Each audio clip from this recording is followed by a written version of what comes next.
No sé por qué había pensado que podía explicar la teoría de las ideas de Platón en 15 minutos. Es porque, sí, sé por qué, porque soy un profesor de filosofía imperfecto. El profesor de filosofía ideal, fíjense este detalle, la idea de ideal, si no viene de Platón, ¿no? El mundo de las ideas. El profesor de filosofía ideal, perfecto, eh, no cometería esos errores. Además explicaría mucho mejor, los videos estarían más buenos. Bueno, eh, teníamos dos mundos. Último ejemplo para entender bien la idea de los dos mundos. El triángulo, el ejemplo que me parece que para cerrar nos viene bien porque se entiende perfecto. Los triángulos del mundo sensible, ¿cómo son? Imperfectos. No hay un triángulo perfecto acá en la naturaleza. Ni siquiera si nos ponemos a dibujarlo con una regla, lograríamos el triángulo perfecto. Seguramente en alguna milésima parte del trazo de ese lápiz habría una imperfección y seguramente no quedó perfecto. Y además, aunque nos quede impecable, supongamos que lo hacemos con la computadora. Nos queda casi perfecto. ¿Por qué casi? Porque ese triángulo no es la idea de triangularidad, no es la esencia de triángulo, no es lo que lo hace ser triángulo, es un triángulo particular. O es isósceles, o es escaleno, o es equilátero. O es uno de los tres, no puede ser los tres a la vez. La idea de triángulo es todo.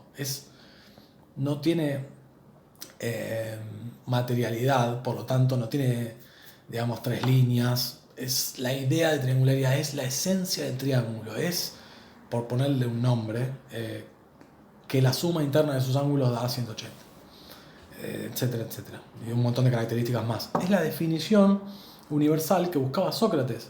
Cuando Sócrates dialogaba y buscaba preguntarle al interlocutor qué es tal cosa. Esa definición universal es la esencia, es la idea en Platón. Eso es lo que estaba buscando Sócrates. Platón no solo dice haberlo encontrado, sino que eh, lo pone en un mundo aparte del nuestro, existente, mucho más importante que el nuestro, y lo pone como lo que hace que el nuestro mundo sea lo que es. Los triángulos, isósceles, escalenos y equiláteros, ¿son triángulos todos a pesar de sus diferencias? Porque todos participan de la idea de triángulo. Esa es la relación entre los dos mundos. Todos son imitaciones de la idea de triángulo, copias imperfectas, y el triángulo es como el molde que hace que las cosas sean lo que son, triángulos. Eh, Repasemos entonces. Tenemos un mundo inteligible, perfecto, inmutable, y un mundo sensible, corrompible, imperfecto, etc. ¿Les suena esto? Bueno, vamos a ver una última cosa, que es la teoría del conocimiento de Platón, antes de ver las consecuencias para nuestra cultura de esta teoría. Eh, ¿Cómo conocemos para Platón? ¿Cuál es la teoría del conocimiento platónica? Es un hermoso cuentito. Para Platón, el aprender o conocer es recordar. Esto lo dice en un montón de libros, particularmente el más famoso es Menón, pero también en Fedón y en otros diálogos aparece esta idea de que conocer es recordar. Recuérdense de la idea de Sócrates dialogando con un esclavo y haciéndolo llegar al esclavo a demostrar un teorema matemático, eh, pero suponiendo que el esclavo ya tenía las ideas y Sócrates solo lo ayudó, acompañó a que él las pueda explicar. Aprender es recordar. ¿Por qué? ¿Cómo lo recordamos? ¿Que ya lo sabíamos? Sí. El alma ya lo sabía. Porque para Platón, además del dualismo entre los dos mundos, hay un dualismo en el ser humano entre alma y cuerpo. Es clave esto para la historia de nuestra cultura. Eh, el alma es inmortal. Acuérdense del viaje que hizo Platón tras la muerte de Sócrates, que fue a Megara, a Samos, y en Samos conoció a los pitagóricos y por lo tanto pudo haber tomado como influencia de los pitagóricos la idea de la inmortalidad del alma. El alma es inmortal. No solo es inmortal, sino que como tal lo sabe todo porque vivió por siempre. Y además vive en el mundo inteligible. Las almas viven en el mundo inteligible y conocen las ideas. El cuerpo no puede conocer las ideas porque, bueno, tiene los problemas de los cuerpos, ¿no? De la imperfección. El cuerpo, de hecho, es la cárcel del alma para Platón. Lo dice así. el cuerpo molesta, ¿no? Tiene deseos, hay que alimentarlo, nada, está molestando al alma, que el alma es la pureza que conocería perfectamente el mundo inteligible. Pero, ¿qué pasa al alma que está en el mundo inteligible antes de entrar en un cuerpo? Platón nos cuenta que el alma, antes de entrar en un cuerpo de un ser humano, pasa por el río Leteo, que es el río del olvido, y se olvida todo lo que sabía. Por lo tanto, mientras ese ser humano, ese cuerpo, está viviendo en el mundo sensible y entra en contacto con cosas, ve ese cuadro, dice, ese cuadro me hace acordar a algo. Ese cuadro es bello porque se parecen las cosas a las ideas. Acuérdense que las cosas sensibles eran la copia imperfecta de las ideas. O sea, son semejantes, son parecidas las cosas a las ideas, aunque no logran ser iguales. El cuerpo va recordando, ¿no? Ve un triángulo que está dibujado por ahí medio y le recuerda la triangularidad y dice, eso es un triángulo. Ve un perro y lo reconoce como perro porque ya antes tenía en su inteligencia, porque el alma intelige, la idea de perritud o perro, la idea de perro. Por eso conocer es recordar para Platón, y eso es conocer para Platón, es la idea de entrar en contacto con las cosas sensibles que me van recordando lo que ya conocía el alma del mundo inteligible, que son las ideas. ¿Quién conoce las ideas? Para Platón, el filósofo. Bueno, lo vamos a ver con la alegoría de la caverna. Pero hagamos un breve repaso. Tenemos dos mundos. Para empezar a pensar las consecuencias de esta teoría, de este dualismo, del platonismo en el mundo. El mundo que sigue, post-Platón. Tenemos dos mundos, ¿sí? Uno perfecto, eterno, que no cambia. Y tenemos otro mundo terrenal, donde las cosas cambian, son contradictorias, se deterioran, se corrompen y perecen o mueren. ¿Les suena?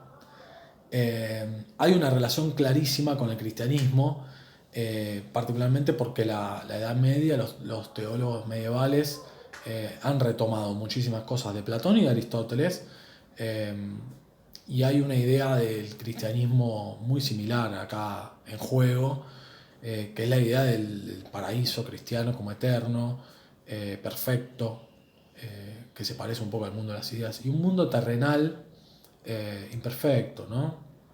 Donde están los cuerpos que se corrompen y tienen los problemas que tienen los cuerpos con los deseos, y etc. Pensemos también la importancia suprema que le da Platón al mundo de las ideas por sobre el mundo sensible o terrenal. El verdadero conocimiento es el del mundo de las ideas. Conocer las cosas que hay acá es un conocimiento menor, que nos lo dan los sentidos, y es opinión, ¿sí? Acá se da, el mundo sensible se da lo que Platón llamaba en griego doxa, que es la opinión. La episteme o el verdadero conocimiento es el del mundo sensible. A la vez, como hay otro dualismo, así como está el dualismo de los dos mundos, también hay otro dualismo, dijimos, en el ser humano, que está compuesto de cuerpo y de alma. Por ende se empieza a dar una supremacía del alma por sobre el cuerpo, o sea, una preeminencia del alma frente al cuerpo. Recuerden la frase, el cuerpo es la cárcel del alma, ¿no? El cuerpo molesta.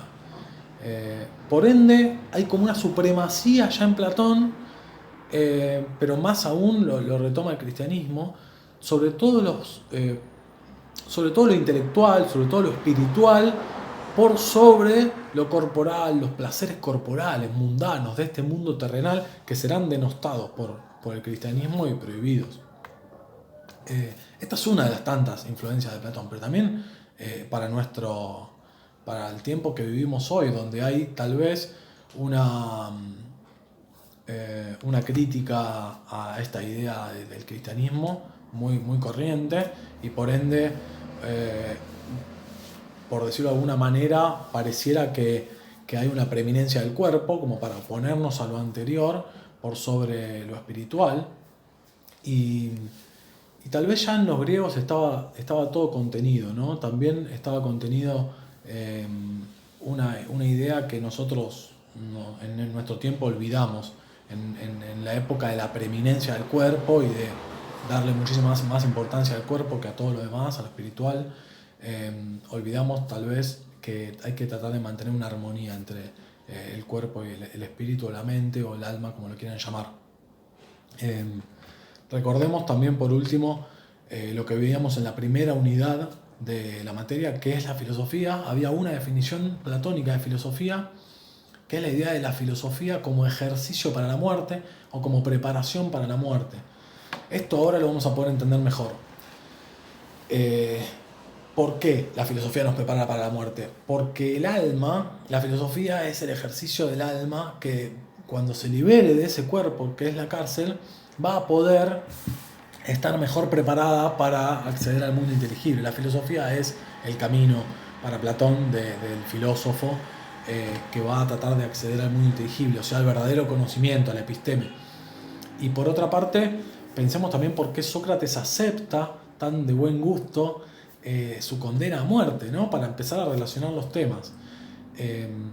Sócrates acepta esa condena, primero habíamos dicho, porque es lo que él había enseñado, cumplir las leyes y demás, y aceptar la condena de la ciudad, pero también porque creía que en esa inmortalidad del alma, su alma iba a liberarse del cuerpo y a poder volver al mundo inteligible, a acceder al mundo inteligible.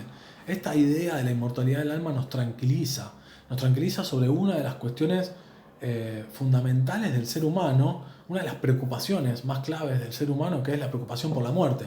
Recuerden a Jaspers y a las situaciones límites, en donde veíamos que las situaciones límites, en particular la muerte, la finitud de la existencia humana, la conciencia de esa finitud, es una de las cosas que más nos preocupan y tal vez es uno de los orígenes más importantes de la filosofía.